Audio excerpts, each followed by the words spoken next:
Doy.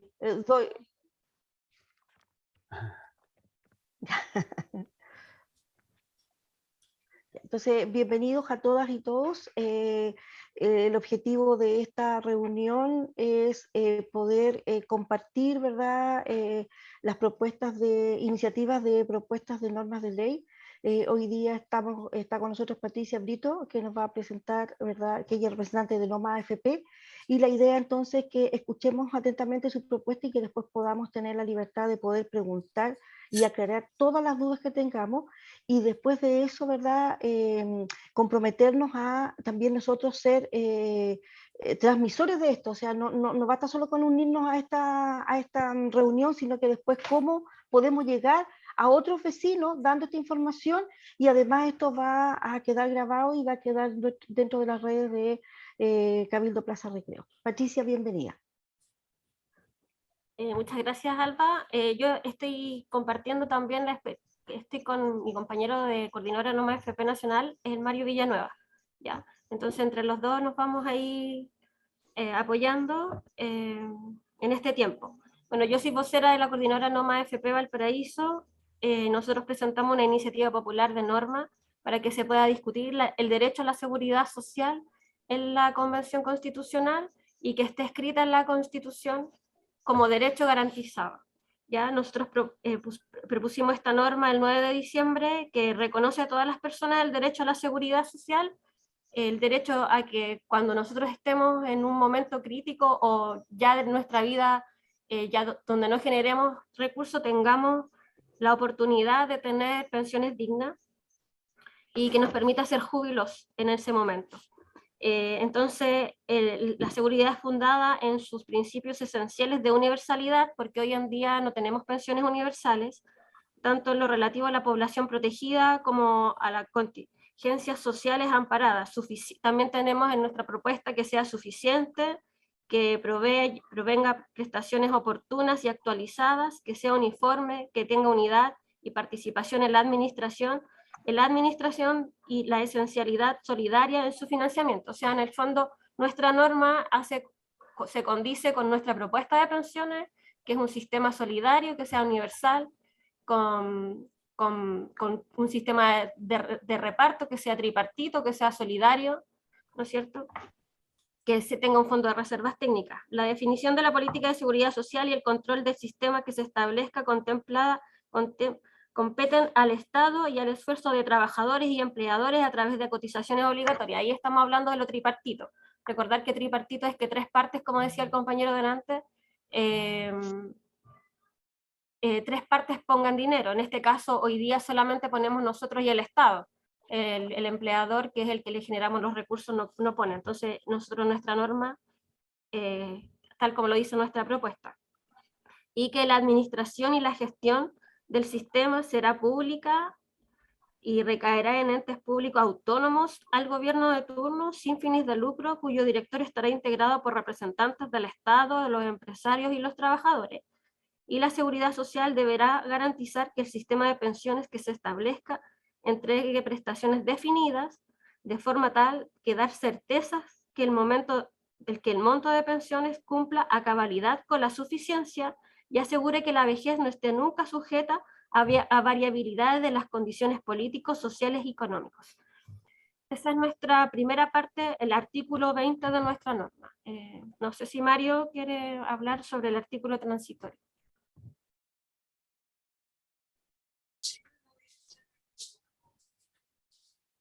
Estás muteado, Mario. Estás muteado, Mario. Para agradecer la invitación a Patricia, saludar a Eduardo, que hacía tiempo que no lo veía. En relación al tema del artículo transitorio, es muy breve. Digamos, nosotros lo que estamos planteando es que en el lapso de un año, una vez aprobada la nueva Constitución, se implemente la creación del nuevo sistema, se termine las AFP como sistema básico que hoy día está operando y todos los fondos de los trabajadores se traspasen al nuevo fondo que se propone, al nuevo sistema que se propone crear. Eso es en esencia. Ustedes pueden entrar a la plataforma, a la norma 4758, que es la que estamos, sí, promoviendo, y de ahí verla en detalle y estudiarla en detalle. Yo quisiera, digamos, en 2 minutos, digamos, decir lo siguiente, digamos, que yo creo que es lo de fondo que hay que tener muy en claro. Es fundamental incorporar en el nuevo texto constitucional el derecho a la seguridad social, que es, digamos, por lo que hemos estado luchando como coordinadora No Más AFP durante todos estos años para terminar con el actual sistema de capitalización individual de las AFP, que es lo que se nos implantó con la constitución de Pinochet y se nos impuso, y que es un modelo que ha favorecido fundamentalmente al gran empresariado en contra de los trabajadores. Este sistema se creó no para favorecer a los trabajadores, para entregar buenas pensiones, sino que fundamentalmente para generar un mercado de capitales que favoreciera a los grandes grupos económicos. Esto ha quedado en evidencia en estos días, una vez más, con el caso LATAM, donde cuando, producto de la pandemia, la aviación entraba en una crisis mundial, digamos, LATAM recibe de las AFP 500 millones de dólares, y de esos 500 millones de dólares hoy día se está diciendo que solo el 19% vamos a recuperar, o sea, de los 500 millones, menos de 100 millones de dólares es lo que podríamos tener devuelto por parte de ese préstamo que se les hizo. Entonces, eso nos muestra muy claramente que el sistema se creó para favorecer a los grandes grupos económicos. Y esto que lo digamos nosotros, hay datos claros que lo muestran. A nosotros nos dan una rentabilidad del 4,5, 4,8%, y los grandes grupos reciben como utilidad el 25%. ¿Ah? Y con esa plata, digamos, han crecido no solo en Chile, sino que en América Latina las grandes empresas, los grandes grupos económicos. Por lo tanto, digamos, este sistema está fracasado. Este sistema está fracasado en cuanto a lo que se prometió, que era entregar pensiones equivalentes al 80% del sueldo que se tenía, lo que se llama tasa de reemplazo. Decir también, digamos, que un sistema previsional está basado en la solidaridad. Digamos, sin solidaridad no hay seguridad social. El 93% de los países en el mundo tienen sistemas solidarios de reparto. Cuando nos vienen a decir que el sistema de reparto está fracasado, eso es una falacia. Los sistemas de reparto son los que hoy día entregan pensiones a la mayor parte de los trabajadores del mundo. Y cuando nosotros estamos planteando establecer la seguridad social en la nueva constitución, la norma sobre garantizar el derecho a la seguridad social en la nueva constitución, estamos apuntando a que una vez aprobada la nueva constitución podamos generar un nuevo sistema previsional basado en estos principios.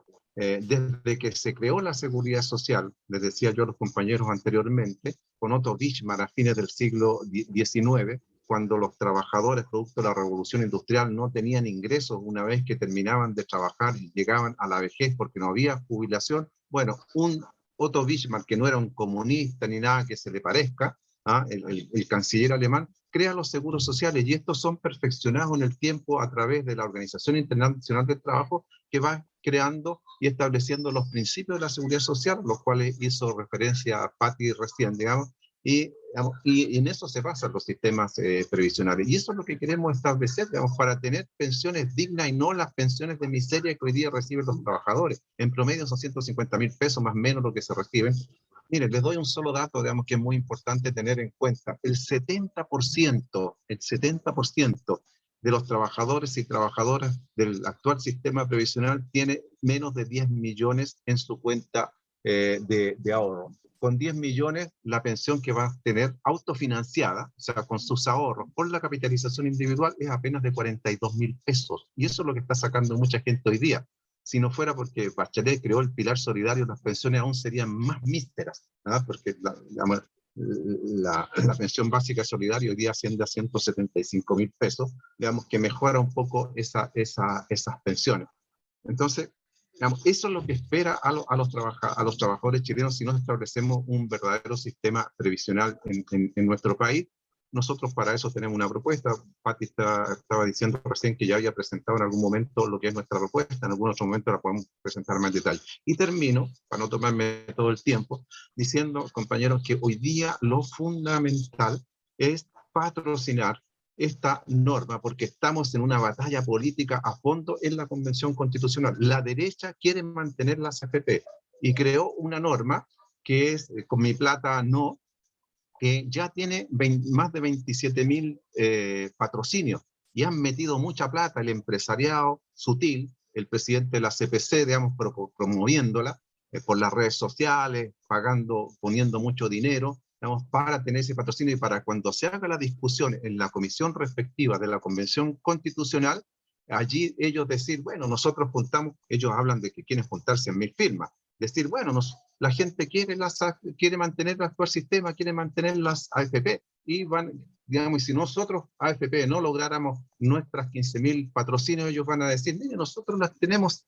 no sé, 50.000 o más, digamos, la gente quiere eso, y no quieren no más AFP, porque ni siquiera lograron sus patrocinios. Entonces, que se entienda muy bien, digamos, que es determinante para seguir esta batalla, para tener buenas pensiones, para instalar la seguridad social en la convención, patrocinar la norma de seguridad social de no más AFP. Es una batalla decisiva y termino, digamos, hay que salir a la calle a buscar los patrocinios. La gente a través de las redes, digamos, no está patrocinando porque incluso el entrar a la plataforma de la convención es un poco engorrosa, la gente se aburre, no sigue. Y hay que ir. Nuestra experiencia es estar en la calle. Yo les contaba, ayer hemos estado en el Hospital Barros Luco, por ejemplo, en el CDT, y ahí la gente se acerca y busca el apoyo, digamos, para poder entrar y patrocinar. Hemos estado en Ahumada con Huérfano, en Santiago, hemos estado en los líderes apoyados por los sindicatos del comercio. Hay que ir a los sindicatos, hay que ir donde está la gente, hay que ir a las ferias libres, hay que ir al hospital, es un buen lugar, digamos, para ir a obtener los patrocinios. Para esta norma y para las entre 7 y 10 que tenemos que definir como las fundamentales, porque entre las más de 1.000 que existen hay una dispersión tremenda y nosotros tenemos que ser capaces, los movimientos sociales, de decir cuáles son las más importantes. ¿Y cuáles son las más importantes? Seguridad social y pensiones, educación, salud, agua, digamos, recursos básicos, aunque esa ya la obtuvo la industria del cobre, el litio y el oro, ya tiene las 15.000, pero esta otra, salud, educación, la defensa del agua, el ambiente, todo el tema ambiental, digamos, allí están las principales que debemos definir. Bueno, cada organización definirá, pero si no, compañeros, si no definimos cuáles son las más importantes, la dispersión es tremenda y no se van a alcanzar los patrocinios. Entre más de 1.000 que existen, digamos, con la situación actual, no más de 50 van a llegar a la convención. Y la derecha muy claramente definió 10, y está trabajando por esas 10, que son las fundamentales por las cuales quieren dar la pelea política. Así que, disculpen si me extendí un poquito, pero digamos, creo que es importante tener el tema político claro de lo que está en juego en esto del patrocinio de las normas. Gracias. Gracias, Mario, y disculpa por no haberte presentado, estuvimos conversando todo el rato y presenté a Patricia y no te presenté a ti, así que mil disculpas. No hay problema. Creo que 5 minutos es como muy poco tiempo, así que para que no estemos así como mirando feo, alarguémoslo, ¿verdad? Porque 10 minutos como para que lo expliquen bien. Entonces, Eduardo, tus 10 minutos. Gracias, Alba. Bueno, saludarlos a todos, a todas nuevamente. Por cierto, al Mario, que no lo habíamos visto, pero estamos todos batallando en lugares distintos, pero con el mismo propósito. Bueno, soy dirigente del Colegio Profe, fui dirigente de Valparaíso y trabajé mucho tiempo en Valparaíso, en el Insuco Valparaíso, en la Avenida Argentina. Así que alegre de estar conversando con ustedes de allá de la zona. Oye, yo diría dos cosas. Lo primero, con respecto a que esta propuesta no es la propuesta del Colegio de Profesores y Profesoras. Eso es importante subrayarlo. Es una propuesta que se construye con la voluntad de lo que hasta el día son hoy aproximadamente 30 organizaciones sociales vinculadas al mundo educativo. Entre ellas el Colegio de Profesores y Profesoras. ¿Ya? Eso es fundamental poder destacarlo, porque es una expresión de voluntad, de convergencia, de encuentro, en donde nos ponemos de acuerdo en un propósito educativo común. Está el Colegio Profe, hay muchas federaciones sindicales del sector particular subvencionado, está la Coordinadora Feminista 8M con su área de educación, está el Consejo Nacional de Asistentes de la Educación, la CONAECH, se sumó la CONFECH la semana pasada, está la Red de Profesores Feministas, y así, uno puede enumerar, pero les nombro las que son más importantes, que hemos construido este esfuerzo, y que se construye la propuesta en función de una revisión histórica de las propuestas que se han venido elaborando por distintas actorías, ya sea secundario, universitario, profe, otras organizaciones sindicales, ¿cierto?, ligadas a educación, y se conjuga en un eje programático que son 6 puntos muy específicos los que se tienen en la propuesta. Uno podría decir cuál es la idea central o el eje rector de la propuesta, que está implícito y por cierto que le da sentido a todo el articulado, que son 6 artículos específicos. Primero, que se busca reconstruir un sistema de educación pública para el país. Y hablamos de reconstruir porque se asume que en Chile no existe educación pública. Y no es posible el desarrollo de una sociedad democrática, ¿cierto?, que ponga en el centro la justicia social sin educación pública. Lo que ha hecho el neoliberalismo con la privatización es destruir, es un antagonismo irreconciliable la existencia de una educación, ¿cierto?, privada, financiada con los mismos recursos que tiene el Estado con la educación pública. Pero esa reconstrucción de la educación pública como proyecto histórico para el siglo XXI tiene que recoger lo mejor de lo que fue lo que se denominó el Estado docente, esta educación pública que llevó a Neruda y a Gabriela Mistral como premios Nobel, ¿cierto? Lo que se denominó Estado docente hasta el 73 debe retomar lo mejor de ahí, pero a la vez superarlo. Y por eso es que nosotros hablamos de que el proyecto educativo que nosotros estamos planteando es la reconstrucción de un sistema plurinacional de educación pública, estatal, comunitaria. Entonces, ciertamente eso pone el foco en 2 elementos que yo voy a explicar: educación pública, estatal, comunitaria. ¿Sí? Por tanto, en base a ese gran planteamiento central, la propuesta tiene 6 artículos. Lo primero, por cierto, es definir y redefinir qué se entiende por el derecho a la educación. Y se asume una cuestión que para nosotros es muy obvia, que para el mundo entero es muy obvia, pero que acá en Chile no existe, que es entender que la educación es un derecho humano fundamental, inalienable, ¿cierto?, de todas y todas las personas. Y digo esto porque la actual Constitución no hace esa concepción de derecho a la educación. La actual Constitución lo que dice que es el derecho, ¿cierto?, de los padres y sus madres a educar a sus hijos. Si ustedes se fijan, es el derecho de los padres a educar, no es el derecho de los niños y las niñas, no es el derecho de las personas, por tanto, no es un derecho tutelar, ¿sí? Es el derecho de los padres a educar, y de ahí se redefine toda una concepción para que esos padres puedan escoger en una lógica de mercado, y el Estado lo que hace es crear las condiciones para la existencia de ese mercado educativo. Por eso es que ese primer párrafo es fundamental. Junto a eso se define en esa concepción del derecho a la educación un segundo elemento que es central. Si ese es un derecho universal y fundamental, tal como lo plantean los compañeros de Norma FP, existe solamente una institución capaz de asegurar que ese derecho tenga un resguardo constitucional y sea universal. Y no es el mercado, no son los privados, es el Estado. Por tanto, los derechos fundamentales se garantizan a través de una acción garantista, directa, y que para nosotros lo denominamos como una provisión del Estado.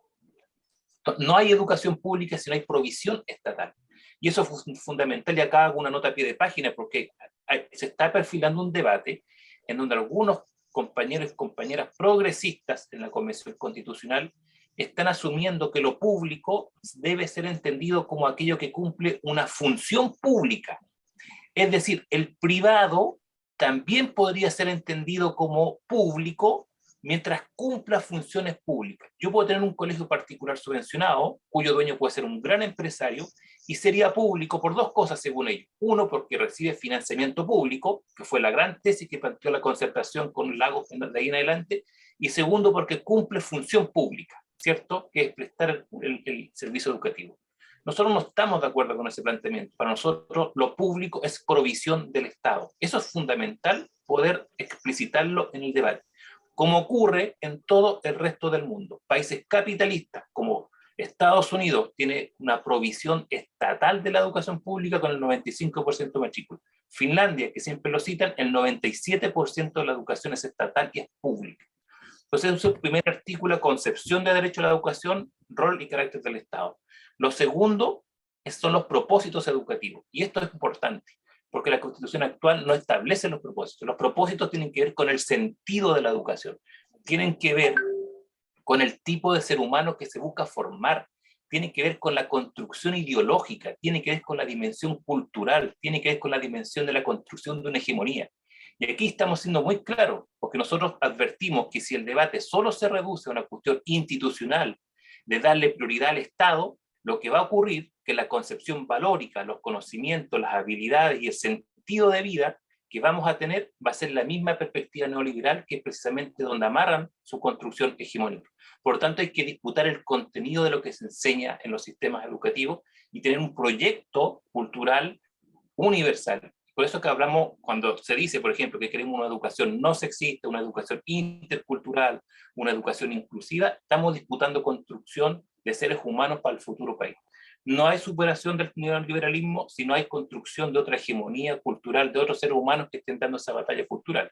Y esos son los propósitos educativos que están en el segundo artículo, que después lo puede leer con más detalle. Lo tercero, bueno, ¿cómo esto se implementa? ¿Cómo se lleva a la práctica? El tercer artículo lo que hace es crear el Sistema Plurinacional de Educación Pública y explicita una cuestión que es fundamental, que es el tipo de financiamiento. Se plantea que el Estado va a crear, con provisión del Estado, ¿cierto?, un sistema público, las escuelas son de propiedad del Estado, y que esas escuelas van a tener un financiamiento basal, permanente, y no como hoy día existe, que es un voucher, vale decir, se entrega según la matrícula de los establecimientos y hace competir a las escuelas. Si yo le establezco un sistema basal, lo que estamos planteando ahí como gran tesis política educativa es que estamos generando una ruptura con la igualdad de trato. El mercado existe cuando hay igualdad de trato. Nosotros estamos rompiendo con la lógica de que hay que constitucionalizar el tipo de financiamiento que deben tener las escuelas públicas, explicitando que esa escuela va a tener un financiamiento basal. Un tercer elemento, y junto a eso reconocemos, porque hay experiencias de escuelas que son comunitarias, que se han constituido por experiencias territoriales con un sentido comunitario. Nosotros creemos que eso, si cumple con determinados requisitos, debe también formar parte del Sistema Plurinacional de Educación Pública. El cuarto artículo apunta a la lógica de la democratización. No hay derecho a la educación si no hay democratización, y por tanto es el artículo 4 lo que hace es consagrar el derecho de todas las personas, incluidas las familias, también de los profes y trabajadores de la educación, a la participación vinculante en las comunidades, entendiendo que esa participación se va a desarrollar a través de la creación de un consejo educativo que va a estar integrado por todos los actores educativos, y que además ese consejo educativo debe tener un vínculo con el territorio en el cual se sitúa la escuela. No es solamente una concepción de comunidad educativa hacia adentro. Una escuela que está en recreo y que sus estudiantes que van a esa escuela de recreo no tiene lógica que no sepa cuál es la historia de ese barrio, cuáles son las necesidades y la particularidad de su entorno en el cual se sitúa. Por eso que la lógica de la democratización tiene dos sentidos. Primero, en la dimensión de la administración y la gestión de la escuela, reglamento, etcétera, pero también las comunidades tienen el derecho a la conceptualización curricular, la capacidad de incorporar elementos para el currículum, para el sentido educativo. Las escuelas que estarán en Chiloé tendrán todos un proyecto único de país pedagógico, curricular, ¿cierto? Pero también pueden incorporar elementos propios de lo que ocurre en la historia de Chiloé para que esos estudiantes desarrollen sentido de pertenencia, ¿cierto?, educativa, y que entiendan su realidad. Entonces, eso es un cuarto elemento, el concepto de comunidad. El quinto, que es a nuestro juicio es el más polémico, el fundamental de la disputa ideológica, tiene que ver con el concepto de libertad de enseñanza. La derecha ahí se aferra, y el concepto de libertad de enseñanza actual es inédito en toda la historia republicana del país. En 200 años, este concepto de libertad de enseñanza no había existido, que es un concepto de libertad de enseñanza vinculado al nicho educativo, a crear, mantener establecimientos con aporte de todos nosotros. Nosotros creemos que hay que redefinir el concepto, no eliminarlo, porque si se elimina se nos abre un flanco de crítica política por parte de la derecha, y por tanto nosotros decimos, se mantiene el enunciado de libertad de enseñanza, pero lo vamos a redefinir. ¿En qué sentido se redefine? Manteniendo dos criterios centrales, una lógica pedagógica y aceptando los principios centrales de lo que establecen los tratados internacionales sobre estos puntos.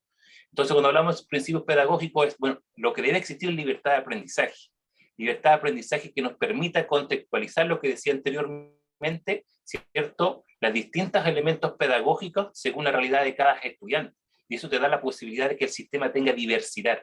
Entonces la diversidad no se da porque hay privatización, la diversidad se da precisamente por la contextualización pedagógica. Y en ese concepto de libertad de enseñanza creemos que las familias sí tienen el derecho a escoger el tipo de establecimiento, creemos que oponernos a esa idea no es correcta, pero es una libertad para escoger el tipo de establecimiento que no opera en el mercado. Es una libertad que opera en el marco de sus opciones pedagógicas educativas. Si yo quiero que mi hijo, porque tiene capacidades artísticas, vaya a un colegio público con capacidad artística, lo podrá hacer. Eso es lo que estamos planteando, porque eso no es una educación uniforme. Y, por cierto, el derecho que los establecimientos, todos los tratados internacionales establecen el derecho de los privados a fundar establecimientos. Creemos que eso hay que mantenerlo. Pero ojo, y acá está el gran punto de esta discusión. Una cosa es que el Estado diga, tú tienes el derecho a crear una escuela distinta a la que yo tengo como Estado, pero no tengo ninguna obligación de yo como Estado financiar tu proyecto privado. Ese es el punto central. Si usted, ¿cierto?, congregación católica o qué sé yo, las colonias italianas quieren crear y hay familias que le interesa ese proyecto cultural para su educación, háganlo. Pero como Estado no estoy obligado a financiar, porque la única obligación en la normativa internacional del Estado es financiar las escuelas públicas, no las privadas. Y ahí creemos que está el quid de la discusión. Y por último, evidentemente, el sexto artículo lo que hace es, nada de esto existe si que efectivamente los seres humanos que componen la escuela, en este caso trabajadores y trabajadoras de la educación, no tienen marcos laborales propios, y ahí establecemos ciertos principios laborales que apuntan a una concepción de educación colaborativa, reflexiva, un marco de estatutos de derechos universales. Hoy día no existe, tenemos profes con unos derechos, otros profes con otros derechos, y existe una fragmentación. Entonces esos son los 6 principios que articulan el proyecto de una educación pública, estatal, comunitaria, porque entendemos, y aquí sí que cierro, que lo que hay que apuntar en términos estratégicos también para las batallas que vienen más adelante es el desarrollo de soberanía popular en las comunidades, desarrollar poder participativo en las comunidades como un elemento estratégico integral. Eso. Gracias, Eduardo. Yo soy profe, te escucho atentamente. Y yo creo que esa es la educación que todos queremos, ¿verdad? Y el problema es que, bueno, por lo menos en 20 o 30 años más tendríamos que tener ya los primeros resultados de eso, pero hay que partir. Patricia, también estaba convocada alguien de la CUT, pero la verdad es que no me informaron el nombre. ¿Sabes tú? Sí, está Anabel y está Judith Alfaro. Ya, Judith, no sé quién de las dos o ambas van a compartir la presentación. Judith.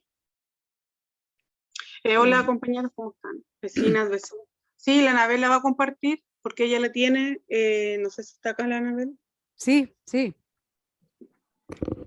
Ya. ¿Me oyen? Sí, bienvenida entonces Anabel y Judith. Hola, hola, muy buenas tardes. Muchas gracias por la invitación. Un saludo a todos y todos. Un saludo a Mario. Hace tiempo que no nos vemos. Bueno, primero que nada, contarles que nosotros como Central Unitaria de Trabajadores también hemos levantado una iniciativa popular de norma porque, como decía Mario, estamos en una pelea muy fuerte con la derecha y hay temas que la derecha siempre ha tenido como temas tabú, y entre ellos sin duda está la seguridad social, donde ellos lucran mucho, pero también están los derechos de las y las trabajadoras, porque efectivamente mientras el mundo del trabajo esté oprimido y reprimido, más ganan ellos, ¿no? Entonces, en este sentido, nosotros hemos levantado una norma, la norma 2826, una constitución para los y las trabajadoras de Chile, la cual la hemos levantado como una norma paraguas. La hemos llamado norma paraguas en el sentido que buscamos que en la Constitución que institucionalizado un principio y un derecho universal, en el sentido que es inclusivo, incluye a todos y todos los trabajadores de Chile, sin exclusión. Lo que nosotros estamos proponiendo es para todos y todas las personas que se reconocen como trabajadoras y trabajadoras y que viven de su actividad, de lo que ellos hacen. Y en ese sentido, la norma se divide como en dos principios. Uno, principio fundamental, revalorizar el trabajo dentro de la sociedad, que se valore el trabajo y todo trabajo humano, que se valorice la riqueza colectiva que generan los y las trabajadores, tanto riqueza material como riqueza inmaterial, que eso quede como principio fundamental dentro de la Constitución. Si la Constitución del 80 consagró el mercado y el trabajo como una mercancía y la supremacía de lo privado, nosotros entonces, después de 50 años de haber perdido en esta derrota tan grande que tuvimos de clase el año 73, haber perdido el centro del trabajo. Creemos que ahora, en esto, después de pasados 50 años, tenemos la oportunidad de volver a reponer el trabajo como un centro dentro de la sociedad. Eso como principio, y luego de ahí también en términos de derechos fundamentales aspiramos a que la Constitución le reconozca, como digo, a todos y todas universalmente trabajo decente en los términos que lo establece la Organización Internacional del Trabajo. Que esto significa, el trabajo decente lleva 5 atributos, los cuales son indisolubles unos de los otros. Estos se dan juntos, si no, no hay trabajo decente. Entonces, en ese sentido, nuestra norma lleva que el trabajo decente primero es garantizar acceso al trabajo a toda persona que esté en edad de trabajar. Toda persona, el Estado, primero un Estado que deja de ser subsidiario, es un Estado que tiene que ser protector de derechos, y en esa protección, la primera protección y la primera obligación del Estado es que ninguna persona en Chile no tenga posibilidad de acceder a un trabajo, y a un trabajo en las condiciones de trabajo decente. ¿Y qué significan esas condiciones? Salario digno. Que todas las personas que trabajan tengan un salario digno y justo de acuerdo a sus necesidades y puedan llevar una vida en condiciones dignas. Una segunda cosa es la equidad de género, que no exista ningún tipo de discriminación de género, que se reconozca el trabajo doméstico y el valor del trabajo doméstico, que se reconozcan los cuidados también como parte del trabajo, pero además que efectivamente a trabajo de igual valor, igual paga. Esa es otra condición del trabajo decente. Luego está la condición de seguridad social, en la cual nos complementamos con nuestros compañeros de No Más AFP, porque efectivamente estamos tomando la seguridad social tal cual ellos lo manifiestan en sus 3 dimensiones. Cuando una persona está en el mundo del trabajo, tiene contingencias que van en 3 dimensiones, y nosotros buscamos la protección de las personas en esas 3 dimensiones. Uno, contra la cesantía, el Estado tiene que garantizar que las personas en situación de cesantía van a quedar protegidas. Una segunda es la salud y seguridad, la salud en el trabajo, tanto salud y seguridad, no solamente en términos de accidentes, sino también de salud mental. Todas las contingencias de salud que pueda tener un trabajador también deben estar dentro de la realidad laboral, también tienen que estar contempladas como parte del trabajo decente. Y luego lo que hablaba Mario, que es el derecho a las pensiones dignas, y ahí nosotros compartimos la propuesta que tiene No Más AFP respecto al sistema, respecto a las pensiones.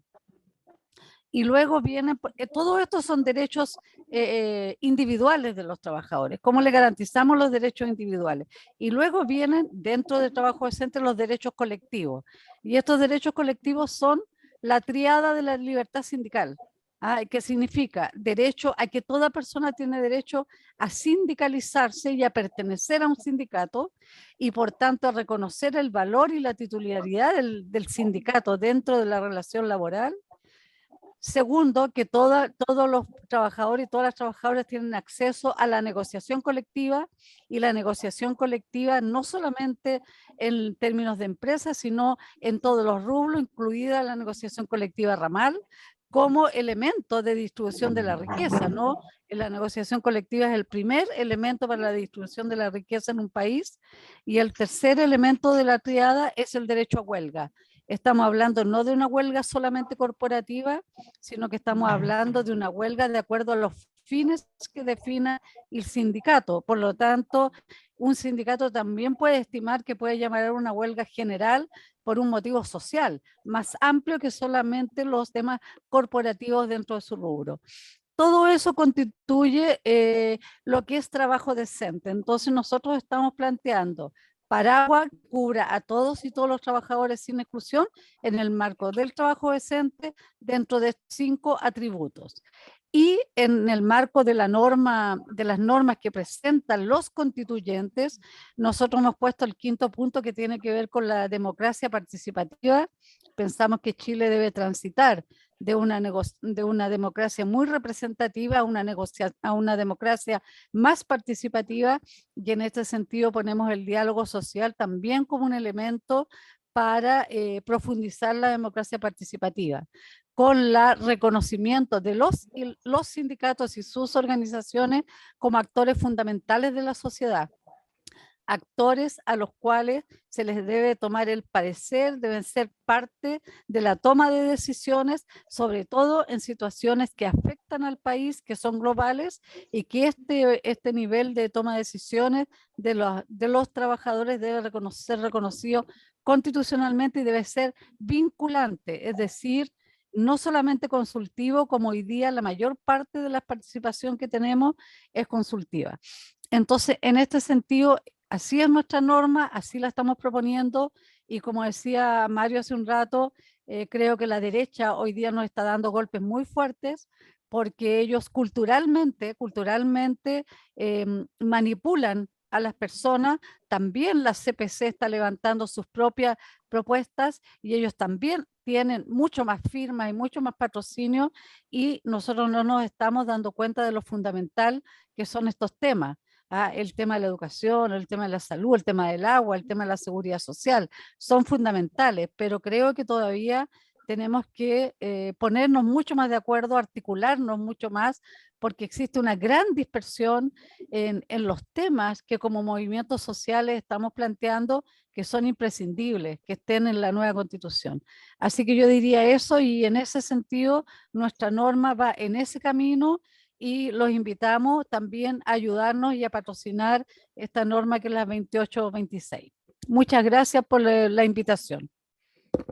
Gracias, Ana y Judith, y bueno, a Patricia, Eduardo y a Mario por estar aquí, por compartir esto. Y ahora lo que vamos a hacer, le voy a dar el paso a mi compañera Ia para que vaya planteando las preguntas que hay en el chat. Pedimos, por el tiempo que tenemos, para que alcancemos a aclarar todo, pedimos también ser precisos en las respuestas, para después, si estamos bien con el tiempo, dar la palabra por si alguien quiere hacer una pregunta directamente. Ia. Hola, ¿se me escucha bien? Sí, sí, Ia, se te escucha bien. Sí. Mira, tenemos aquí, primero que todo, buenas tardes a todos y todas que nos acompañan esta tarde. Gracias por estar aquí. Hay dos consultas, una relacionada con el tema del sistema de fondo de pensiones y el otro con el tema de la educación. El primero dice, ¿qué significa sistema solidario? Y lo otro es, ¿cuál es la diferencia con el sistema yo quiero mi plata o capitalización individual? ¿Se entendió?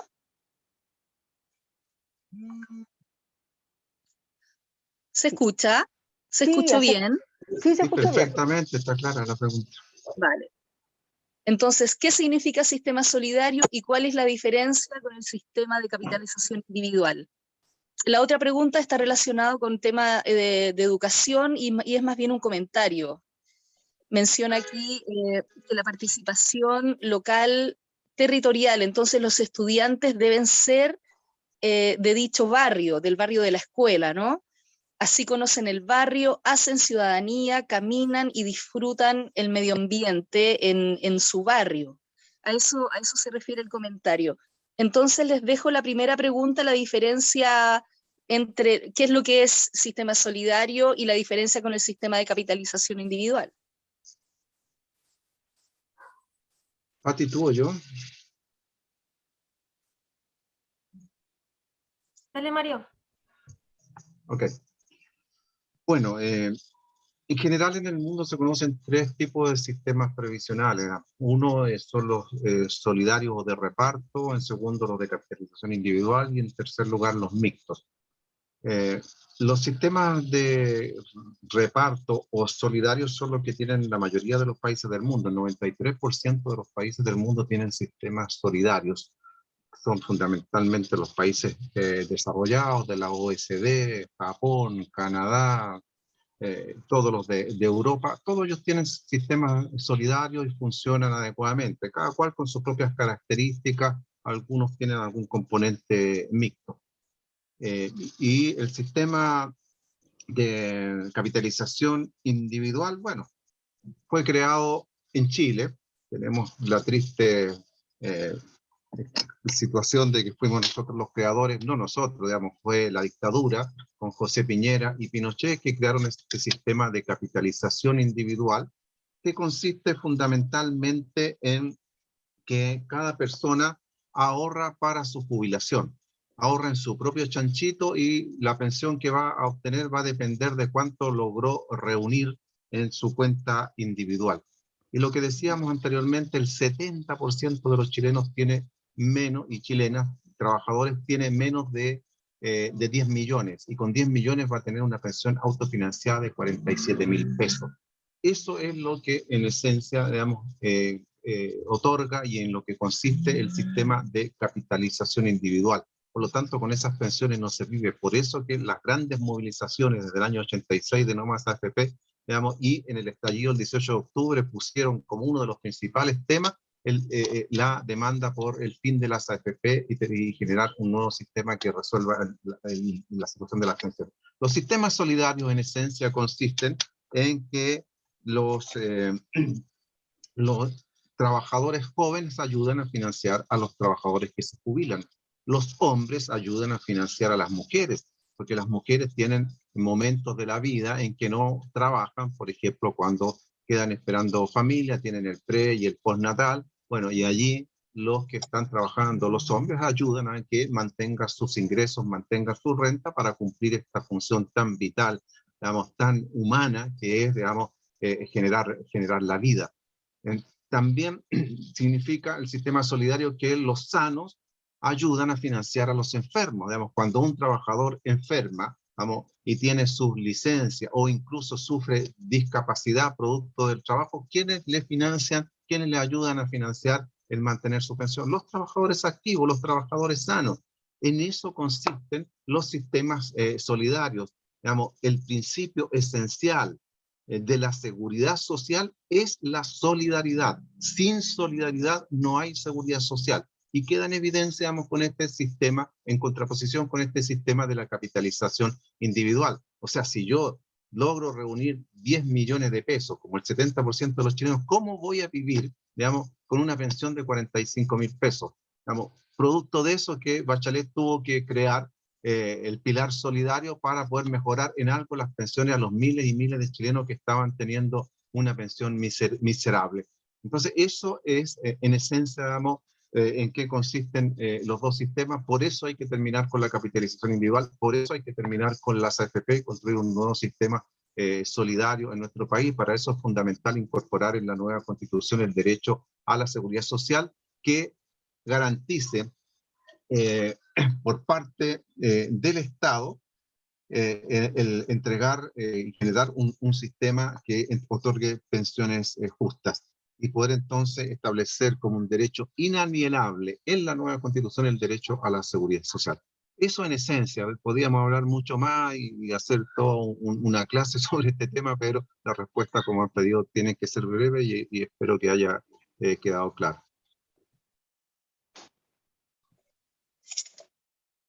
Gracias, Mario. Aquí tenemos una vecina, Sofía Santander, que nos pide por favor los números de las iniciativas populares de norma para no votar por las iniciativas de la derecha. Si las pueden escribir en el chat, por favor, nosotros igual ahí las acaba de poner Judith. Gracias, Judith. Pensiones dignas, la iniciativa es la 4.758. Derecho a la educación, la 10.898. Y trabajo decente es la 2.826. Ya, para las vecinas que están en el chat, si van al chat, ahí van a ver el número de las iniciativas. Nosotros de todas maneras vamos a difundir por redes a los 4 vientos. Gracias. Victoria, ¿no hay más preguntas? Me parece que faltó una pregunta, ¿cuál es la diferencia entre este sistema que nosotros proponemos o la norma de NOMA FP con la de con Mi Plata No? Sí, esa parte no se contestó. Sí. Claro, si nos podrías hablar entonces de esa iniciativa de Con mi plata no, que aquí le pusieron Yo quiero mi plata. Se llama Con mi plata no, y es todo lo contrario a ser solidario, sigue con el sistema de capitalización individual, sigue con el negocio de la AFP, o sea, mantiene el sistema actual de pensiones y se llama Con mi plata no porque evidentemente llaman al sistema individualista, que es este sistema de capitalización individual, que también un poco nos trajo el tema en la ciudadanía, instaló en la ciudadanía el tema de los retiros del 10%, cada uno se salva se rasca con sus propias uñas, ¿no? Entonces, bajo esa lógica, utilizaron como esa contingencia, nosotros como coordinadora propiciamos el primer retiro, porque claro, la gente estábamos sufriendo, estábamos pasando hambre, pero la verdad es que encontramos que no es una buena solución en ese momento, fue un salvavidas, pero era el Estado el que tenía que haber tenido un sueldo garantizado para las personas que estaban más necesitadas en la época de pandemia, ¿no? Seguir pagando a los trabajadores y las trabajadoras con nuestros recursos, la crisis. Más o menos eso, no sé si querés complementar algo, Mario. Está silenciado. No, en esencia lo que tú has dicho, digamos, y recalcar lo último que señalaba, digamos, lamentablemente los retiros del 10% le han hecho un tremendo daño a la seguridad social. Claro, el primer 10% lo apoyamos porque estábamos en plena pandemia, el gobierno no entregaba los recursos suficientes para que las familias pudiesen sobrevivir encerrados en sus casas, en cuarentena, sin trabajo, sin ingresos. Digamos, había que hacer, digamos, recurrir al 10%, pero después, digamos, los otros 10% se transformaron en algo demagógico, digamos, en que, claro, la gente al verse con plata en el bolsillo y poder resolver muchas de sus situaciones que vivía de deuda, etcétera, digamos, y poder acceder, por ejemplo, algunos a comprarse un vehículo y hacer Uber, hacer otras cosas, digamos, hoy día está pidiendo que le entreguen toda su plata, pero si se le entrega toda su plata, digamos, las pensiones que van a tener cuando se jubilen van a ser realmente más miserables aún porque el Estado no se va a poder hacer cargo de todos los chilenos que se jubilan. Hoy día leí en la prensa que a nivel mundial se calcula que hacia el año 2030 los mayores de 65 años, los adultos mayores van a doblar a los menores de 5 años. ¿Ah? O sea, vamos a tener una población totalmente envejecida y Chile también la va a tener, entonces va a ser imposible, digamos, que el Estado pueda entregar buenas pensiones más allá de esas pensiones mínimas que hoy día se está planteando 185.000 pesos, Boris plantea 250.000, bueno, por ahí vamos a llegar, pero está lejos del sueldo mínimo. El sueldo mínimo hoy día son 350.000 pesos, ni siquiera alcanzamos a cubrir las necesidades básicas. Entonces, las platas, y esto hay que tenerlo muy claro, las platas de seguridad social, las cotizaciones previsionales siempre fueron concebidas para la seguridad social y entre ellos para otorgar pensiones dignas al final de la vida laboral.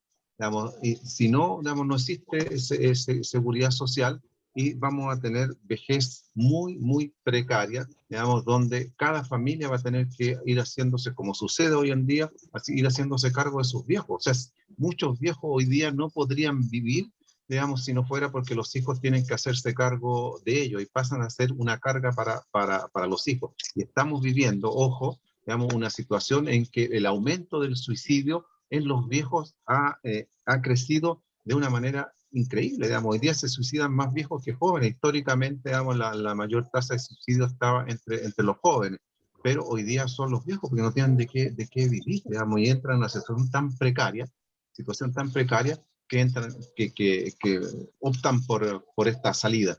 Entonces, digamos, yo llamo, digamos, al oyente, a los participantes a que meditemos sobre esta situación y podamos contribuir a hacer claridad, digamos, que esto de retirar las platas no va a resolver. Es una medida transitoria, es una salida por el día de hoy, pero si hoy día el 70% tiene 10 millones, digamos, si todo el mundo retira esos 10 millones, digamos, las pensiones que van a tener van a ser aún peores.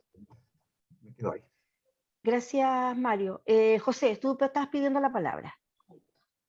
Una cuestión que yo echo de menos las discusiones que se han hecho en relación a la debilidad del modelo de AFP, que probablemente mucha gente lo va a seguir defendiendo, es que es imposible que con un ahorro del 10% de lo que es el sueldo se pueda construir una tasa de reemplazo a la vuelta de 30 años que pueda a lo menos llegar al 70% si se impone un 10% de lo que es el sueldo bruto durante ese periodo y la rentabilidad anual del fondo no supera el 2% o el 3% anual.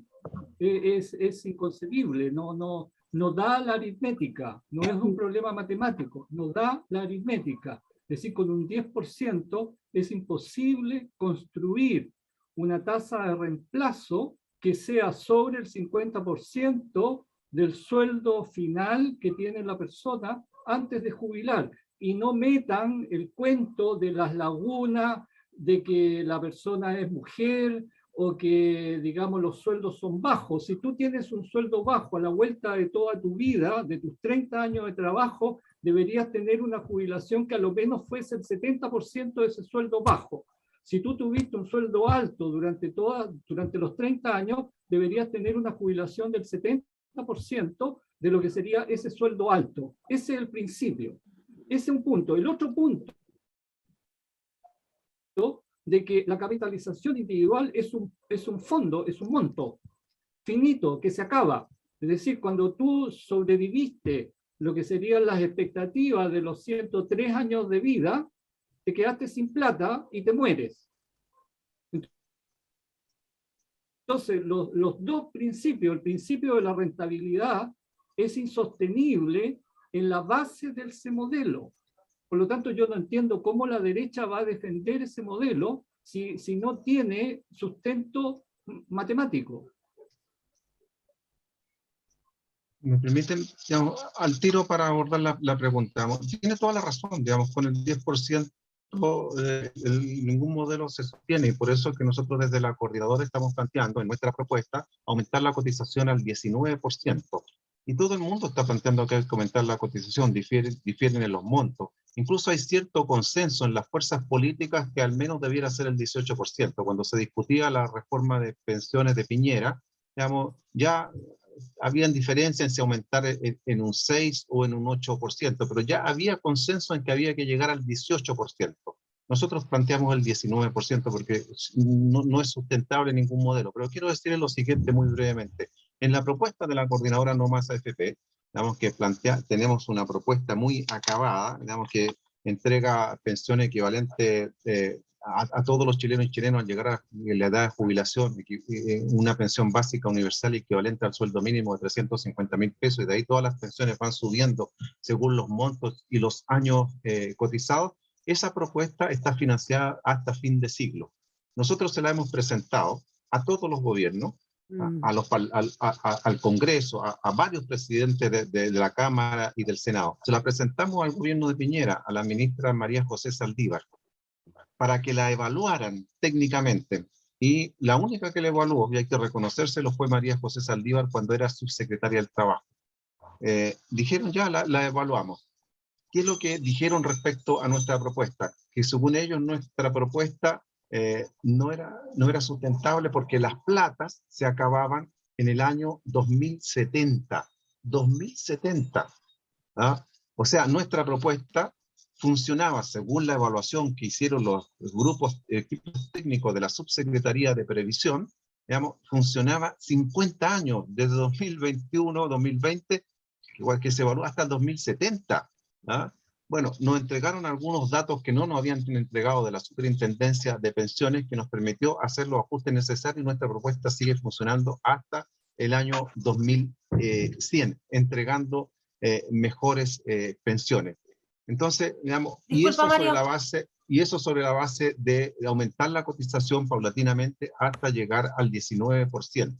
Pero esa cotización no se aumenta a los trabajadores, se aumenta. No, pues la paga por eso es el tripartito. aumento. El tripartito lo paga, el aumento de la cotización lo pagan los empleadores. Pero sí decir, y con esto termino, digamos que en el aumento que propone la derecha, llegar al 18%, aumentar del 10 al 18%, ellos ¿qué es lo que plantean? Que vaya a la AFP, que vaya a la capitalización individual. O sea, quieren tener más plata de los trabajadores para seguir haciendo sus negocios, como el negocio, el negociado de la TAM, donde se le han pasado de las AFP 500 millones de dólares a la TAM, digamos, estamos hoy día a pérdida, vamos a recuperar a lo más el 19%, pero se han hecho crecer sus negocios, los grandes grupos económicos, los grandes grupos empresariales en Chile y en toda América Latina con la plata de los trabajadores.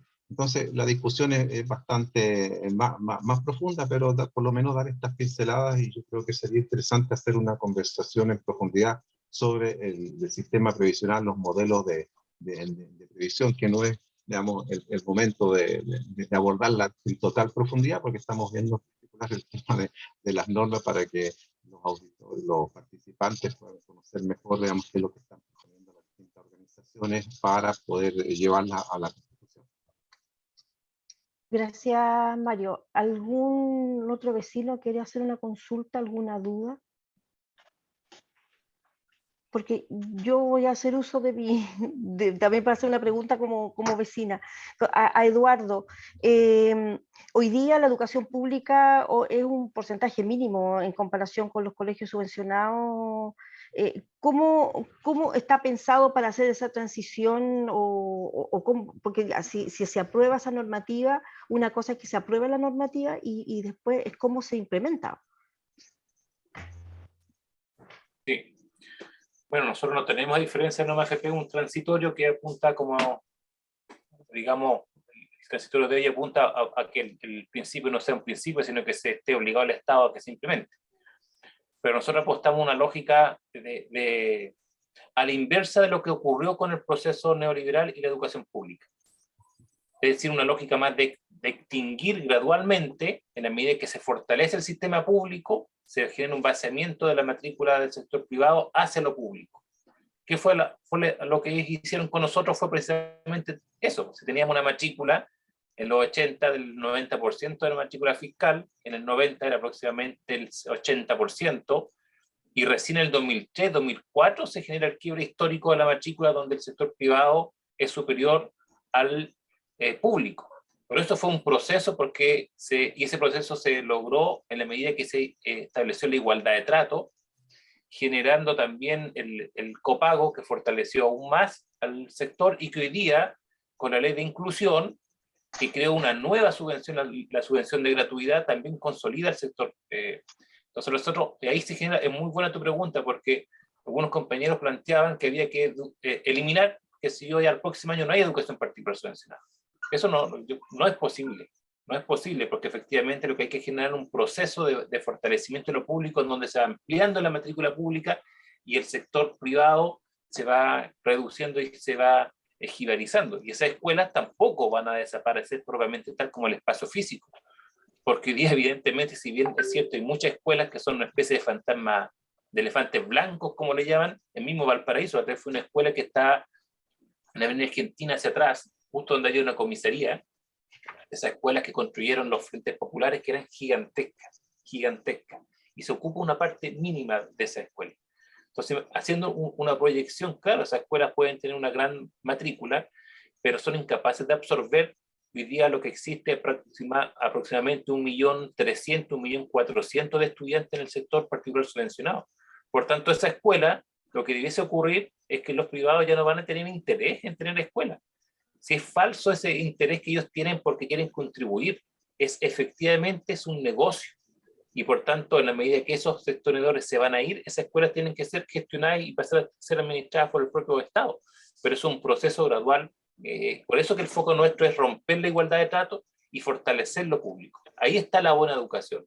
Y los apoderados van a esa lógica. Es un proceso gradual, pensado como una estrategia política también.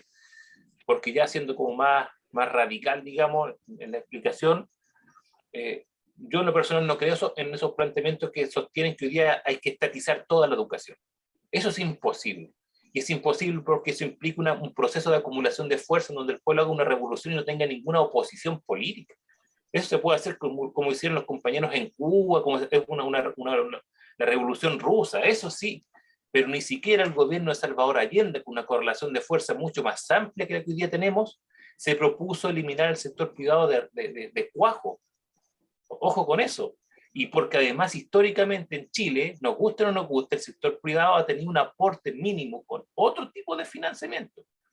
Ustedes sabrán que hasta el 73 el sector privado también recibía, el Estado le entregaba un monto muy minoritario a fin de año a esas escuelas privadas. Las dejaba de existir, pero absolutamente controladas, arrinconadas en torno al 7, el 8%, pero esa estatización total es muy compleja. Si hoy día el lío está en el sector particular subvencionado que ha erosionado el sector público, y que nosotros creemos que ahí el antagonismo no está, el antagonismo en términos comunicacionales no está en lo genérico hacia el sector particular subvencionado, porque eso implica abrir un conflicto con la familia y los estudiantes que están ahí. El problema está en el dueño del colegio particular subvencionado, el propietario, que es privado y que se enriquece con ese tipo de establecimientos, y que hoy día lamentablemente han logrado legalizar nuevamente una lógica de lucro con la ley del 2016, porque por si ustedes no saben, ¿quién es dueño de un colegio particular subvencionado a partir del 2016? Tienen la facultad por ley de fijar su propio sueldo como dueño de ese colegio particular subvencionado. Y yo puedo tener como director o directora a mi señora de ese colegio. Y ese mismo, como yo soy dueño, puedo fijar el sueldo también de mi señora como directora. Entonces, eso es un lucro encubierto, o sea, estoy manteniendo una actividad que es un derecho, ¿cierto? Con un fondo que es público de todas y todas, y los chilenos, mantengo esquemas que son privados en el sistema educativo. Por eso te preguntaba, porque en el fondo también ahí hay otro tema, que las familias que están en colegios subvencionados están, entre comillas, como espantados con el sistema público. Entonces, y por eso se van al subvencionado, porque además convencidos que están entregando una educación de altísima calidad en comparación con la pública. Entonces hay que hacer todo un cambio también social en eso. Entonces, y otra cosa que tú dices, a partir de 2016, ¿verdad? Puede fijar el sueldo, pero además de eso, con esto de convertirse en fundación, se crea la fundación, ¿verdad? Y que entonces la misma familia es dueño del colegio, del establecimiento, y se lo arrienda a la fundación, que son ellos mismos, la misma lógica de la universidad privada. Entonces es ganancia por todos lados. Y durante toda la pandemia la subvención la recibieron íntegra. Así que la ganancia fue absolutamente en un 100%. ¿Alguien más quiere hacer una consulta, alguna duda? Insistirles, por favor, que la idea ahora, ya, tiene la palabra Sofía, la idea ahora entonces es difundir esto, estamos contra el tiempo, ¿verdad? Esto va a quedar grabado, así que mientras más difundamos esto y juntemos la firma, tenemos la esperanza entonces de que estos proyectos de ley puedan ser discutidos. Sofía, tienes la palabra. Oye, tengo varias inquietudes. Yo sé que ustedes dicen que el tiempo, pero por ejemplo, a mí me llama la atención, ¿por qué no podemos, con el dinero que hemos reunido durante todo nuestro periodo de trabajo, tener pensiones mejores? ¿Por qué el sistema para las Fuerzas Armadas no ha quebrado? ¿Y por qué antes del 73 el sistema no había quebrado? Disculpen yo digo desconocimiento, no ignorancia. Pero me llama la atención, disculpen eso. Y lo otro es que me interesa saber más iniciativas para ver, porque aquí tenemos 1, 2, 3, como 4, ¿verdad? Y tenemos derecho a votar por 7. Yo todavía no voto por ninguna, porque realmente no tenía mucho conocimiento. ¿Cuáles serían las otras que sería conveniente apoyar firmemente? Por favor, gracias.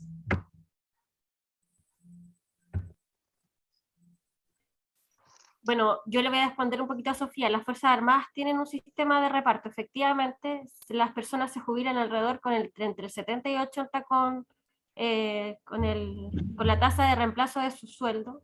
Ellos por eso, bueno, está escrito, Fundación Sol hizo un estudio de la Junta de Gobierno, la Junta Militar en esa época, cuando José Piñera planteó el sistema de capitalización individual, cuando se planteó el decreto de ley 3500 que da paso a la AFP, ellos analizaron, la Junta de Militar analizó lo que era una AFP y inmediatamente dijo las Fuerzas Armadas no van a entrar porque saben que es un sistema que no otorga pensiones dignas, saben que es un sistema que lo único que hace es otorgar plata a las grandes empresas, lo saben, lo sabían desde el principio. Y para resguardarlos a ellos y a ellas que participan en esas cosas, Fuerzas Armadas y etcétera, Carabineros, es que se los dejaron fuera y tienen un sistema reparto solidario tal cual como nosotros lo estamos planteando y que no está quebrado y que lo financiamos entre todos y todas nosotras, y que casi el cotizante o el empleador en ese caso no pone nada, pone todo el Estado para esas jubilaciones. ¿No? Efectivamente antes había este sistema que nosotros estamos planteando, no un sistema nuevo, como dice Mario, existe en 150 países del mundo y ha existido siempre, es lo que recomienda la Organización Internacional del Trabajo. Ya antes existían, el problema que tenía en Chile las cajas, que eran cajas elitistas igual, unas con otras, eran muchas cajas, entonces no era una pura caja que podría otorgar pensiones iguales para todos, entonces por ejemplo la gente que era obrera tenía menos pensiones que otros, entonces ahí teníamos una poca de dificultad, pero así todos pagaban muchas mejores, igual es un sueldo bajo, en ese momento era bajo, pero en comparación con lo que es ahora es más del doble. Pues nosotros por nuestra parte hemos estado promocionando iniciativas populares de norma como son los derechos fundamentales, como son la salud, que es la Confusan que también presentó, FEMPRUS, me parece, el Modatima, que es de nuestro gobernador, que presentó por el agua. Yo les voy a mandar el número en el chat. También está por vivienda digna, por una vida libre de violencia contra las mujeres, los niños y las niñas y adolescentes también. Eso es lo que yo me acuerdo, no sé si los chiquillos tienen algo más que agregar. En el Porque chat están, perdón, Modatima- Patricia, en el chat están apoyando con información. Ya, yo tengo entendido que ya Modatima por lo menos logró ya las 15.000 firmas, así que podríamos votar por otra, ¿cierto? Por eso que pedía. Oye, entonces, si yo voy a firmapopular.cl, no tengo temor de estar votando por alguna propuesta de la derecha, ¿verdad? ¿Entiendo bien? No, por eso que tienes que fijarte bien en el número de la propuesta de norma que vas a patrocinar. Entonces, Ahí sale el número. ahí, por eso que, digamos, ¿Cómo te va a sé? pedir, cuando entras a la plataforma te va a pedir el número y ahí tú lo tienes que poner y te va a dar el nombre de la propuesta, que son las que hemos estado señalando. Por ejemplo, la del derecho a la educación que planteaba Eduardo, la 10.898. La del derecho a la salud es la 4126, la del derecho a la seguridad social, que es la de no más AFP, la 4758. Sí, ahí tenemos ya 3 seguras. Claro, la que planteaba la compañera de la CUT, la norma Constitución para los trabajadores y las trabajadoras, la 2826. Ahí, ahí hay 5. Sí. Sí, porque en firma popular no está la de la CUT. En firma popular, en ese grupo no está la de la CUT. Disculpen, pero la de Modatima no ha conseguido las firmas, tiene 6.434. Ellos se llaman por el agua, los derechos de la naturaleza y los glaciares. ¿Saben lo que pasa? Es que esta iniciativa recién hace 2 días que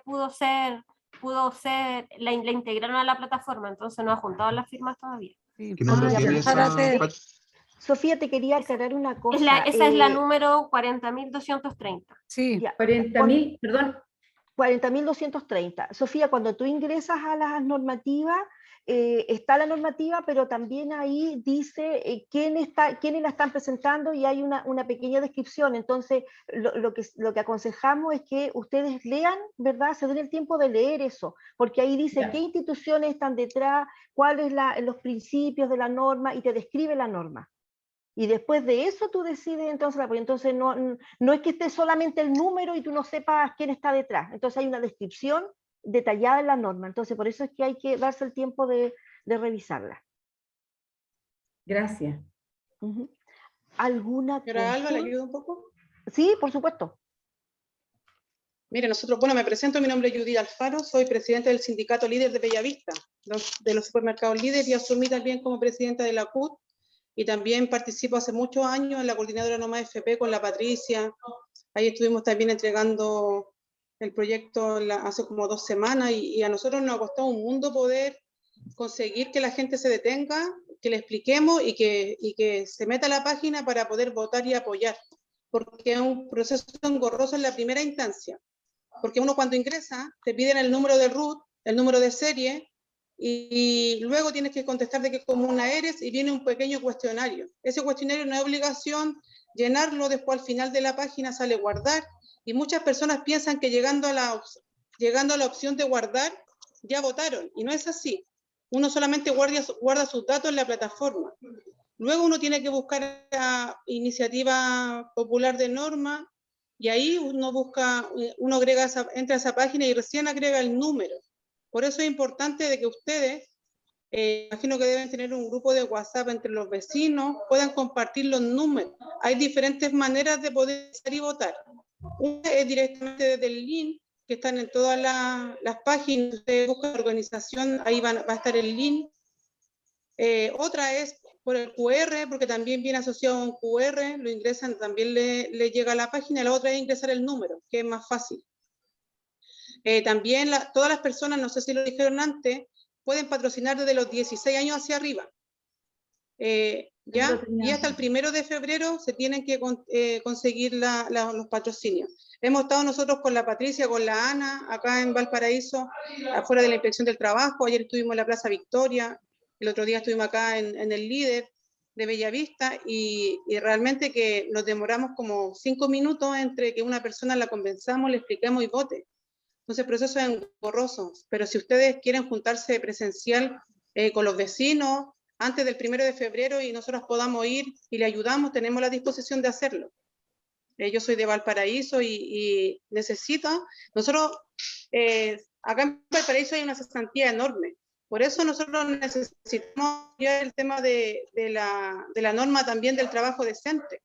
No se reconoce el trabajo, yo trabajo en el Líder, de hecho ahora estoy en el trabajo, y a nosotros nos van a sacar la mitad de los trabajadores porque la empresa quiere poner multifuncionalidad, quiere sacar las máquinas, quiere sacar a las cajeras, quieren que todos sean multifuncionales.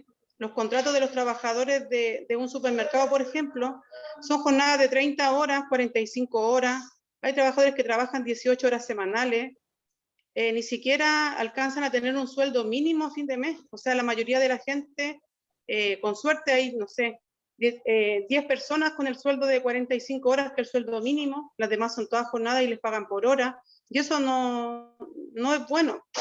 No es bueno que los trabajadores no se puedan organizar para armar un sindicato, porque también existen prácticas antisindicales, que las negociaciones colectivas tengan que ser prácticamente ponerse de rodillas y no poderlo ir a huelga, porque si no vamos a huelga después nos castigan, lo descuentan las horas que estuvimos en huelga. Y eso hemos vivido nosotros acá en Walmart, por eso es importante también informarse. Yo al menos estoy disponible con la Pati, que trabajo con ella acá en Valparaíso, con la Ana, en ir a los territorios si es necesario. Y estamos disponibles para que patrocinen, porque siempre para nosotros nos ha costado conseguir lo poco que se ha ganado. Y esta es una más de esas, porque la gente muchas veces no se maneja en el internet. A nosotros mismos nos ha costado un mundo poder entender y explicar y que voten. Así que estamos disponibles para ir al cerro si es que lo necesitan. Hay videos también que ahí la Pati se los puede compartir, en donde dice cómo ingresar. Pero tenemos que hacer, yo le puse en este periodo puse la cadena de patrocinio. O sea, entre todos tenemos que apoyarnos. Como decía el compañero de ahí, el Eduardo, que lo escuché, la educación está viviendo una época súper dura, injusta. Los profesores lo han pasado muy mal en esta pandemia. Mi amiga Pati también es profesora. Han trabajado más horas extra sin remuneración en este periodo de pandemia y nadie lo ha reconocido. Y han gastado. Yo también he estado viendo ahí a los compañeros.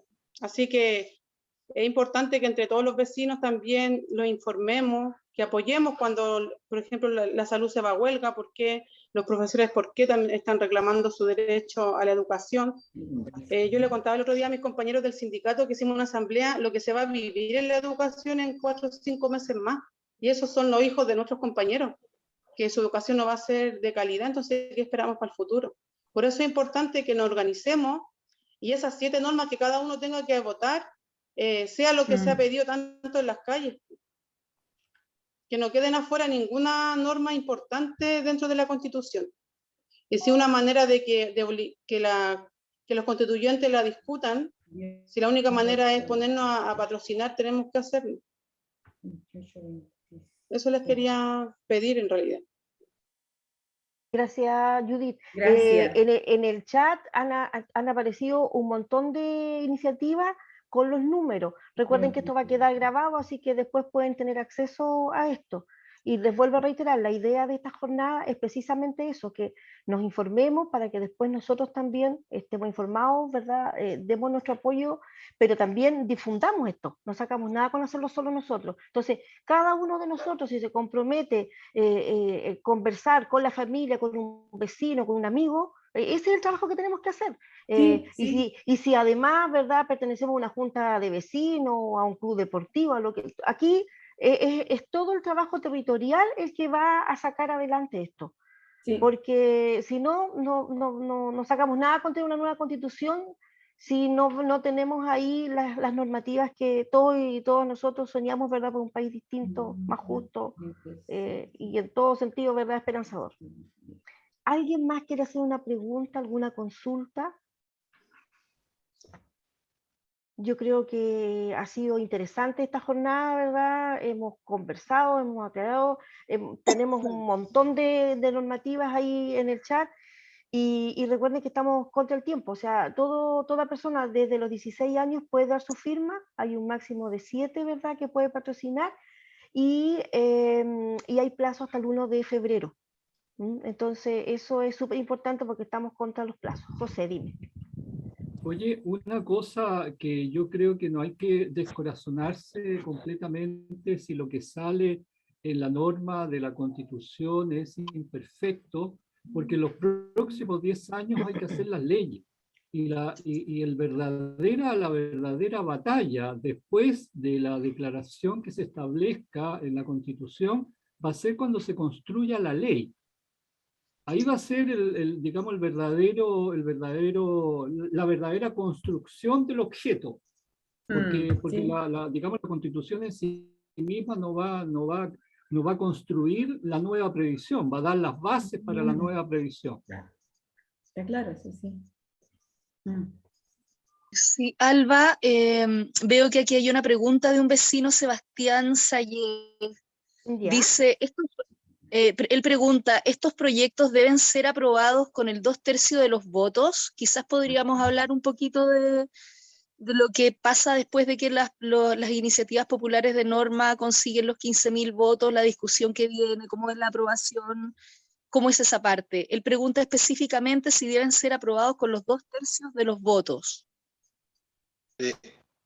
Sí, Sí. sí, así es. A En ver, el pleno. Efectivamente, Sí. o sea, cada una de estas normas que se presentan, la respectiva comisión de las 6 que se conformaron, digamos, si llegan con las 15.000 firmas, está obligada a la comisión a discutirla. Eso es lo que interesa. Claro, y una vez, digamos, discutida y aprobado un texto, pasa al pleno. ¿Ah? Y el pleno es el que tiene que aprobar una propuesta de norma con los 2/3, que son 103 votos, entiendo. Ahora, como se da esta situación de que, por ejemplo, digamos, lo que más conocemos, pensiones, digamos, está la norma de la derecha, ¿no?, que ya tiene los 15.000, y está la nuestra, que es totalmente contradictoria, que esperamos alcanzar los 15.000, pero que de todas maneras se va a discutir, porque igual nosotros la hemos presentado con el apoyo de 16 constitucionalistas, pero claro, no vamos a haberla presentado con el apoyo de 16 si no logramos los 15.000 y ellos llegan con 50.000 firmas, digamos, la presión es distinta. Por eso es tan importante, digamos, llegar con el máximo de apoyo popular, con el apoyo de firmas. Entonces, bueno, ahí tendrá que discutir la comisión, llegar a un texto de acuerdo para aprobar, entonces, por 2/3 en el pleno la propuesta definitiva. Entonces, y eso es lo que se va a proponer con posterioridad, todas las normas, digamos, en el plebiscito de salida. Ahora, previamente, se tiene que conformar una comisión, que entiendo van a ser alrededor de 40 constitucionalistas, que son los que tienen que armonizar, por decirlo así, todas las propuestas y el sí. texto definitivo. Digamos, que haya una coherencia en la propuesta de nueva constitución, porque no puede ser un sofrito de un pegoteo de distintas normas, sino que tiene que tener una coherencia incluso entre las propuestas que hayan surgido desde las distintas comisiones y temáticas que se abordan y que, digamos, de una u otra manera coinciden en los temas. Así que por eso es un trabajo muy arduo que se viene para los constitucionalistas, pero yo diría que aquí lo fundamental, y voy a reiterarlo, y determinante, es el apoyo popular que tengan las distintas normas que presentemos, que puedan llegar con las 15.000 o más firmas, digamos, para que sea una presión para los constitucionalistas para escuchar la voz del pueblo. Digamos, que el pueblo exigió a partir del 18 de octubre nueva constitución, entonces el pueblo tiene que ser un protagonista activo, tiene que ser un constituyente más, digamos, en esta discusión de lo que va a surgir desde la convención. Digamos, y tomando lo que decía el compañero anteriormente, es cierto, después de que se apruebe la constitución viene el periodo de la elaboración de las leyes que corresponda implementar. Pero lo fundamental hoy en día es aprobar esta constitución que deje establecida la norma y los principios generales que van a regir la construcción del nuevo Estado en nuestro país. Decía un constitucionalista que le escuchaba un tiempo atrás, no chileno, extranjero, decía que los procesos constitucionales que estamos viviendo, no solo en Chile, que se han vivido en el último tiempo en América Latina, son casi comparables a lo que fue el proceso de la independencia de América Latina, ¿no? Porque digamos, se abre un nuevo periodo en la historia de nuestro país a partir de la constitución que logremos construir. Y lo valioso que tenemos con esta constitución, digamos, que surge por la exigencia popular, por el mandato popular, con características inéditas, digamos, como esto de la participación de los pueblos originarios, la paridad entre hombres y mujeres, digamos. Entonces estamos haciendo un proceso inédito, digamos, lo que dejemos establecido en esta constitución va a marcar a lo menos los próximos 50 años de nuestro país, digamos, y como es tan importante la participación de constitucionales que han surgido desde el pueblo, ya no es la élite, digamos, la élite quedó reducida a menos del tercio, digamos, podemos generar una muy buena constitución para poder construir entonces posteriormente las leyes que implementen todo lo que aquí hemos estado discutiendo, lo que señalaba Eduardo en términos de educación, lo que señalaba Ana en términos de los derechos de los trabajadores, nosotros en términos de seguridad social y pensiones, y así agua, etcétera, todas las temáticas. Dejar establecidas las piedras fundamentales, digamos, que de las cuales se tiene que construir el nuevo Estado, el nuevo país que queremos para todos los chilenos y chilenas. Gracias, Mario. Entonces, recordar que las 15.000 firmas, ¿verdad? Esas normativas se ganan el derecho a ser discutidas en las comisiones, pero además de eso, lo importante en que entran con un respaldo ciudadano. O sea, en el fondo, no son normativas de 3 o 4 personas, sino que hay toda una cantidad de ciudadanos que está detrás respaldando. Por eso es que es tan importante reunir esas 15.000 firmas. Que, claro, Alba, Raúl está levantando la mano. Sí, es que ahora le voy a dar la palabra a Raúl. Sí. Ya, yo Raúl. también había pedido la palabra. Ah, ya. Entonces, Raúl y de ahí Ana. Mira, yo creo que la difusión que hay que hacer en el sentido de enseñar a votar, creo que podríamos, como Cabildo, promover que las juntas de vecinos del sector, del territorio, abrieran un espacio para que la gente acuda y se exprese como ciudadano y participe de este proceso, ¿ya? Creo que nosotros tenemos la posibilidad en el territorio de que varias juntas de vecinos apoyen esto y que se ponga un computador ahí para que la gente vote y enseñarle a votar y que vote informado. Se puede entregar ahí mismo la orientación, se puede decir cuál es una norma, cuál es otra, y también inclusive decir a cuáles le está faltando firmas. Es decir, también podemos establecer que en algún otro espacio, que no sea la Junta de Vecinos, la sede, donde vaya la gente ahí y que haya que haya 1 o 2 computadores que permitan que la gente vote. Enseñar a votar y enseguida que hagan inmediatamente el ejercicio de votar. Nosotros a lo mejor podríamos hacer algo en ese aspecto, de no solamente promoverlo a través de los medios digitales, sino que ir más a lo concreto y buscar que la gente en las sedes vecinales, en los espacios públicos, tenga la posibilidad de votar y nosotros facilitemos eso. Esa sería una propuesta que debiéramos evaluarla para ponerla en práctica, creo yo, que tenemos todavía alrededor de 15 días, un poco más, para poder hacerlo. Claro, es urgente, pero yo creo que lo podemos llegar a hacer. Pero tiene que ser ahora. Ahora tomar esa decisión, ver dónde podemos instalar estos computadores, ver la implementación y invitar a los vecinos y vecinas del territorio a votar y enseñarles a votar. Esa es la propuesta que yo hago en concreto para que podamos conseguir los patrocinios. Ir ya a lo práctico. A lo práctico. Y nosotros podríamos hacer eso acá.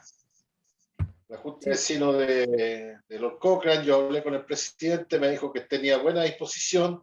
Podríamos hablar con la Junta de Vecinos de Los Mayos, con Guillermo Figueroa, podríamos hablar con la Junta de Vecinos del Sauce, la de Población Ferroviaria, y alguna que otra Junta de Vecinos que la de Las Colinas, que abran sus sedes para que los ciudadanos, los vecinos vayan ahí a votar y que los juntas de vecinos tengan la posibilidad y la capacidad de poner un computador ahí o un par de computadores que permitan hacer esto.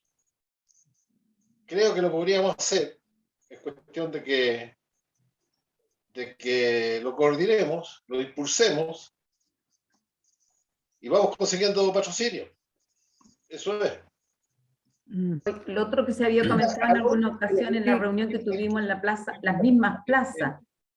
Claro que ahí había que conseguirse donde sacar electricidad, pero por último, si no hay un lugar físico, las plazas en este minuto han servido para posesionarnos y hacer uso de esos espacios públicos también. Otra posibilidad. Sí, mira, los teléfonos también sirven, no importa si no hay electricidad con los teléfonos, pero, perdona, yo te había pedido la palabra, pero solamente decir que es muy práctico lo que dice el compañero, porque con Judith y Patricia, que lo pueden testificar aquí, esto es absolutamente casi personal, hay que ayudarle a la gente una a una. Sabe que las redes sociales son útiles, pero primero no somos muy digitales todos. Aquí hay un problema digital, aquí la brecha digital se nota mucho. Entonces, lo hemos vivido, hay que estar uno por uno, incluso a veces la gente te pasa el carnet para que tú se lo hagas, porque efectivamente les cuesta, que los dedos es muy difícil, no sé. Entonces, hay que darle un apoyo muy, muy personalizado, por eso hay que tratar de estar en los lugares y ayudar uno por uno. Y yo solamente lo único que quería agregar a lo que decía Mario, mira, dos cosas. Una es que también aquí la pelea termina con el plebiscito de salida. Y aquí la derecha, hay varias cosas que ellos han juntado las firmas, que ellos saben que no las van a aprobar en la convención. No tienen los votos y no lo van a tener. Pero les va a servir para la propaganda y para juntar, porque una firma es un voto. Si yo firmé por tal cosa y me lo rechazaron, yo después voto rechazo. Entonces ellos también andan en su campaña de